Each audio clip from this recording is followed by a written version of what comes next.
Hi Virgo, here's a general look at your solar chart for March 2012, and every year at this time the Sun comes around into the close relationship area of your chart, so it's not rocket science for me to deduct that this is no time for you to be going it alone. It's quite a key feature this month that you should be interacting with others. Kind of one-to-one really. It doesn't really feel like huge numbers of others all at the same time, but because you've got Mars in your sign, it does give you a huge energy. It might give you a physical energy boost, but it definitely is the energy of keeping busy or having a lot of demands on you. Maybe coming from the outside, and this will sort of rise and fall depending on where how Mars is affecting you in your natal chart, you see. This is a good month, or rather particularly the first 3 weeks, a good time to be cooperating with others, liaising. You and someone could really be hitting it off, actually, particularly in the first 5 days.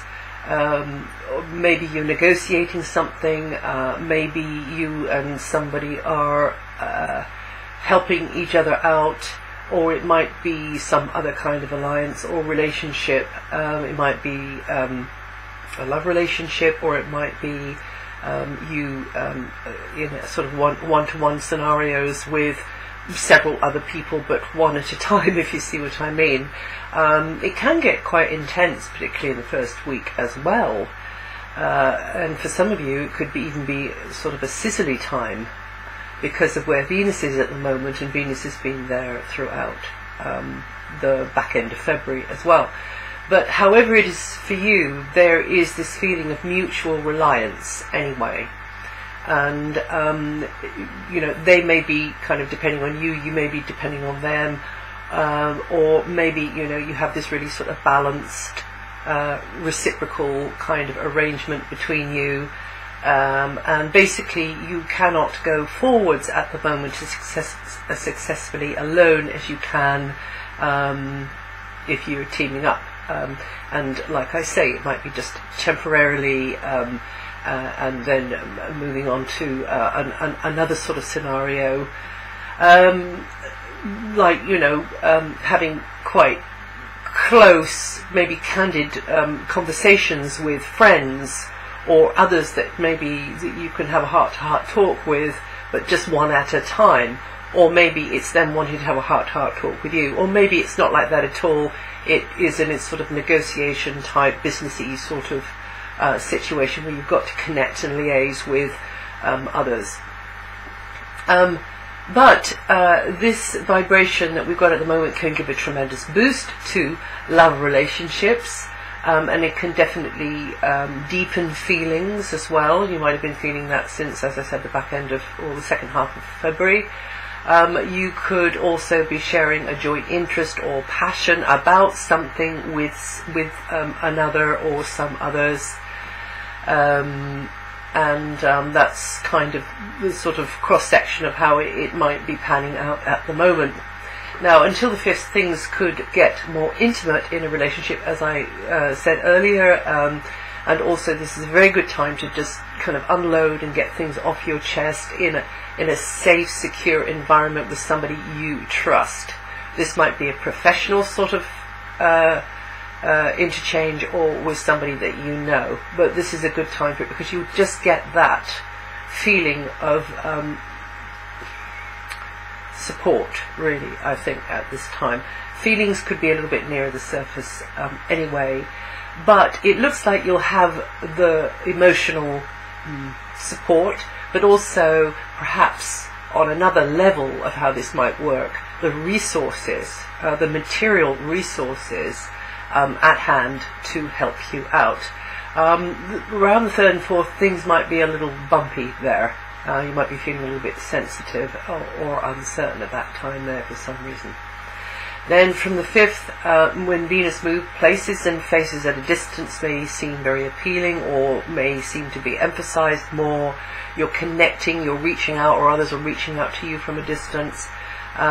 a relationship or some sort of income stream could revolve around those at a distance, travel, a foreign land, an educational or teaching type environment, someone or somewhere you connect with or to can definitely, expand your vision, give you the overview, give you a perspective on something, and encourages you as well, and be lucrative or benefit you materially.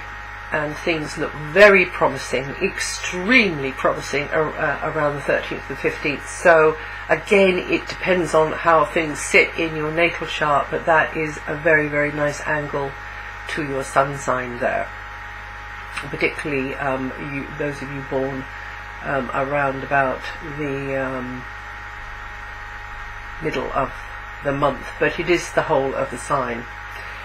Now, discussions and ideas may be shared with others in a deeper kind of a way, because of where your ruling planet is Mercury, and you may be taking confidential advice or giving confidential advice, and perhaps sensing at this time more than thinking, really. And that intuitive gut knowing of yours is working really well, but you need to listen to it, because sometimes gut knowing comes in physical ways. It's not, like something whispering in your ear. It might be that you get a physical reaction, and you're thinking, now, what's that about? Why is my tummy feeling like that? So you need to ask. Emotions will be more sensitive too, and a relationship may get closer. On the flip side, it's probably going to be easier for someone to push your buttons at the moment, and maybe they don't mean to, maybe they're just being clumsy, but as I say, you might be feeling a little bit sensitive. So anyway, just trust your inner knowing, your gut reaction, and just to try to avoid emotional knee-jerk responses, and definitely don't take a decision which is based upon a passing feeling or mood. Just sleep on it first. That would be the advice. Until the 24th, you may be preoccupied more with things financial or property matters, or things which you share or have a joint interest in or joint possession of with another. It might be somebody that you know, that you're dialoguing with, or it might just be some sort of faceless outer agency. It might be like that as well. But that's where the preoccupation might be. And this is a good time to think things through in a strategic kind of a way, map out a game plan, research, plot, scheme, plan for the future, and definitely get under the skin of something. So deeper investigations are definitely advisable at this time, but also some of you may be interested in what is going on underneath the surface in a psychological sense, or in fact in a psychic kind of intuitive sort of a way as well, and anything that if you are working in that area, the spirit of investigation can come through you very well, and sort of turn you into a sleuth or a detective for a little while. And also you might be looking within yourself at patterns and at reactions and at baggage, which kind of lurk beneath the surface for us all, and decide to hoof out this or that or the other. Don't need that anymore, don't need that anymore, or keep that one. And some of you might just be going down to the dump, really, with decluttering, taking boxes down to the dump, because they are associated with whatever doesn't serve you anymore either. Mercury, your ruling planet, turns retrograde on the 12th for 3 weeks, and from then on it just kind of slows everything down. You may feel as though certain things are stuck in the pipeline. It might be to do with you and your inner feelings and your inner self, or it might be something external. It often is both at the same time, and you feel that things have reached an impasse, or So anyway, during that time there, you take the advantage to look deeper into things, and maybe take a second look at something or other. From the 24th, Mercury retrogrades into Pisces, your opposite sign, and that means communications, personal or professional, in one-to-one type scenarios, and collaborations in close relationships are going to be very highlighted and very lively, with your mental focus sort of bouncing ideas off each other, and you'll be intrigued maybe at somebody else's take or slant on things, which you may disagree with, but which at least can help you clarify your own thinking and decide what you don't want as opposed to what you do want. Because until we know what we don't want, we really haven't sort of, it's a bit like negative space to cut away what you don't want, and then you get the shape really of what you do want. Or that's kind of one way of looking at it, maybe, for me, perhaps. Also at this time, you yourself might be seen as the agent, the go-between, the information giver, the one who informs, the teacher, the guide as well, when Mercury goes into that area there.